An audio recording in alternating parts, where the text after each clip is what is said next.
everybody. My name is Mohammed Jaber, and I'm co-founder and chief operating officer at Elas. Elas is a digital consultancy focused on developing bespoke solutions that help businesses accelerate their growth with the world's most scalable blockchain.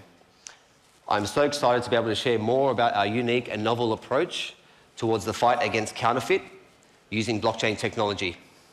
I'll also be joined by Ali, who's the founder and CEO of Manufact, who's a seasoned veteran in the design and luxury goods industry, who has partnered with Elas with his experience in the luxury goods industry to develop a product of his own, Manufact. He's going to be taking you through a live demonstration of the product, which has been launched with the first customer already in the cigar industry, which is very exciting, so I'll definitely stick around for that in the second half. Okay, so I'll talk about technology, the limitations of technology, because we know that the counterfeit problem still is very rampant and exponentially growing today, and that's largely due to the limitations of technology, legacy technology, and that's largely due to the couple of factors such as the provenance, not being able to verify between the different stakeholders. There's lack of visibility and lack of transparency, and the parties are unable to source that provenance. So the history of something, the origin, if you don't know where it's come from, it definitely reduces the value of the item, certainly doesn't maximize the value of the item. So provenance does matter, and I'm going to talk about this later in the back end of my presentation.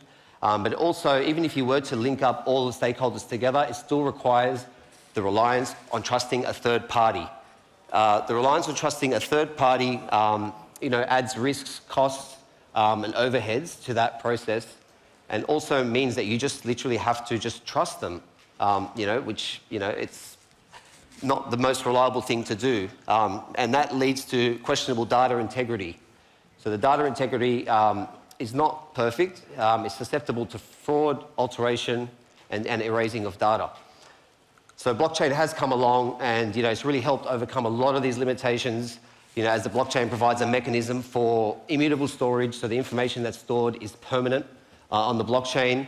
It's a distributed ledger, so multiple stakeholders in the supply chain process can all agree on that information being there.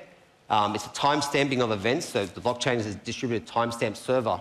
So it's in chronological order of when things happen, which also will explain why things happened, and the scalability, processing magnitude of order of transactions per second, far outweighing what we can have today, and then lastly, the security model of those that are going to be processing those transactions in the present and in the future. We have confidence due to the economics that are baked in that they will continue to secure the network. So the blockchain itself works really well. That's why we're all here. But there's one thing that as mentioned before, the provenance, which is limited in legacy technology. The blockchain itself, as the ledger, is an amazing distributed ledger that the public can all agree on. But in order to use the ledger, it requires some bitcoins or some satoshis to pay the miners, and to use those satoshis, as we like to say, as a piece of paper, to do really, really cool things like create ledgers, or to create digital tokens, certification, smart contracts, all these amazing things that you can do with Bitcoin. But the one question is, I don't think many people think about the provenance of those Bitcoins used to facilitate this amazing utility, to pay for the privilege of having your records on that blockchain, where they came from, because did they come from an exchange? Did they come from an acquaintance that says send you some funds? All of them are pretty good regardless. They're all very similar, but are they all equal? Because we've thought about this for quite a bit at Elas, and we like to push the boundaries, and we're always striving for perfection. And we've always provided a fully managed service to handle the Bitcoin, so that the customers and their customers don't have to worry about that, and they can just use the application to benefit from it. We also have offered the private ledgers on the public blockchain, which is a compartmentalized zone on the public ledger that business owners can look in very neatly and very structurally to know what's theirs, and it's very, very easy in that sense. But what we're doing is we're taking it a step further, because, as I said, good enough is only good enough until it isn't anymore, and we're introducing Coinbase output ledgers. So Coinbase output ledgers are formed directly from newly minted coins. And that's what gives us that point on the blockchain for you with impeccable provenance, because there's no previous history. These coins that you're going to be using to create value with a ledger or with some digital tokens of some sort have no previous history. So this is absolutely perfect for supply chains, perfect for government projects, enterprise projects, and large businesses, because the last thing we want to do is have any shred of doubt in our minds about the provenance of these Bitcoins. So, this is just an example. I mean, I've got here on the screen, we've got, block rewards 760308, with great work from our, technical team and some coordination with the miners. We've been able to take the block reward from that to create a private ledger and then know that the provenance is absolutely, perfect, which is what we're striving for at Elas.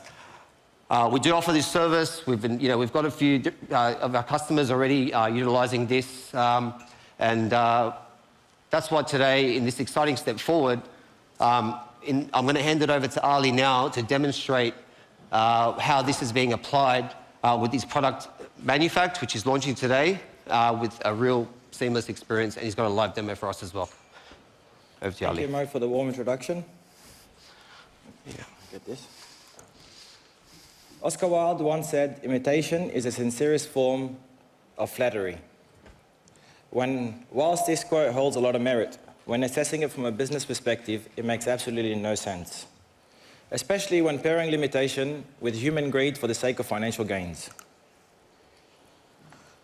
Humans' need for consumption has exponentially grown over the years, and with a refined palate year on year, so has the luxury goods market. But the downside to that has been the counterfeit market. It's grown over 10,000% since 1980, with 10% of the luxury good brands have been counterfeited, and it is likely that 80% of us have knowingly or unknowingly bought counterfeit goods in our lives. And here are some other facts which I'll be honing into for the sake of this presentation. I'll be looking at the cigar industry in particular. The current market value of the cigar industry is $12.45 billion, and it is estimated, according to research, that it will reach $20.25 billion, growing 7.2% year on year by the year 2028. A major player in the cigar industry is Habanos, the world's most prestigious brand hailing out of Cuba. With all the embargoes that Cuba has, it still managed to reach the pinnacle of the cigar industry. Habanos has reported $531 million in 2020. At the same time, they've reported a $50 million loss in the European market alone, which is meant to be their safe haven because of counterfeiting. As an avid smoker myself and a collector, in the year 2022, I stumbled across a fake box, which I bought for $2,000, and that stung. And that stung so much that Manufact was born that very same day. I promised myself I'd never be on the tail end of this again, and that I'd do everything in my power to help people fight counterfeiting. Manufact was born in March 2022. We conducted a series of research and as well as market research into different industries and understand counterfeiting in general. And in December 2022, we were able to have a proof of concept done. With the grace of God and a good concept, we were able to land a very first client, Alex Gonzalez Cigars, which are rolled by Mi Havanas in Nicaragua, and we were able to strike a deal. And today, we continue the fight to battle counterfeiting on a daily, with more research being done in the liquor industry, the coffee industry, and the honey industry. We're currently working with 2 wine manufacturers in Australia, as well as a coffee roaster that's shipping worldwide, as well as 1 organic honey manufacturer in Sydney. What does Manufact do? Manufact teams up with the manufacturers, and we track the life cycle of a product from inception right to consumption, from the manufacturing to the distribution to the retailer, right down to the consumer. And our mission was to make it so easy for regular consumers to be able to access to use the blockchain. Everybody has heard about blockchain, but no one has actually grasp what it does and how it could be useful to their livelihood, and as well as enhancing it. So what we've done, we've captured the data on our software, which is backed by the blockchain, and we've tracked every physical box or item that comes out of the factory that's sealed with our product then becomes a digital token. And I'll show you how that works.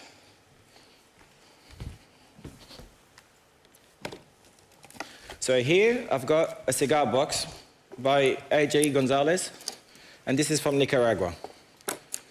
The box is sealed, and the provenance is in that seal.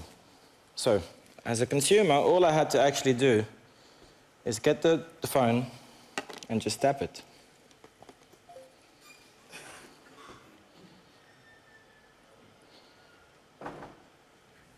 So, reception. I'm an Australian roaming, so... Okay, here we go. So now we've got a picture of the internal side of the package. Mo, could you scroll down, please? We've got the product name. This is a limited edition box. Only 500 have been made. So we've got the product name, the box number, the production date, the factory name, the factory location, and the description of what you'll be getting inside of that box. Mo, could you please press the next tab? Another really cool feature that we integrated in this is we've been able to allocate these boxes to the distributors and countries. So if you were to scan this, for example, if a box was meant to be distributed to the United States and you've scanned it in the United Kingdom, it will prompt you that this box has been put out of location. And this helps the manufacturer track theft within the company, because a lot of the boxes sometimes don't make it out of the country even, they just end up circulating on the streets. Genuine tag, we get to see that this is a tag authenticated by us, and sealed package. Now, we know that this is a sealed box and no one has tampered with it, but I will open it. Just give me a second.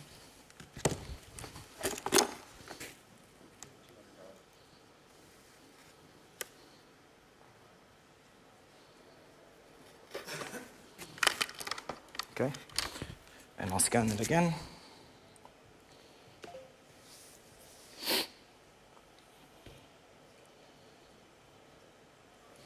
Yep, can refresh that.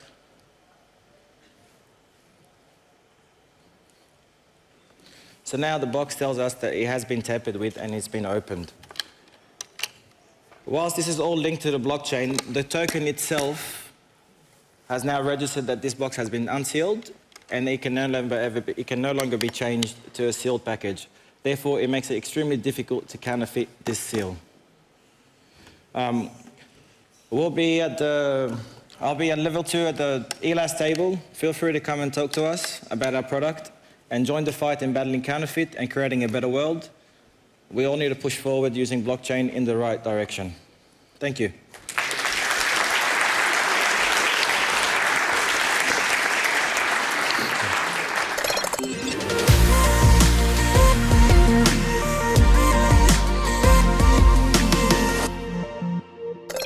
BSV is more than another chaotic commodity craze. BSV blockchain can do more than just be a crypto investment. It can help you get more out of your games, share more of your art. BSV makes more things possible.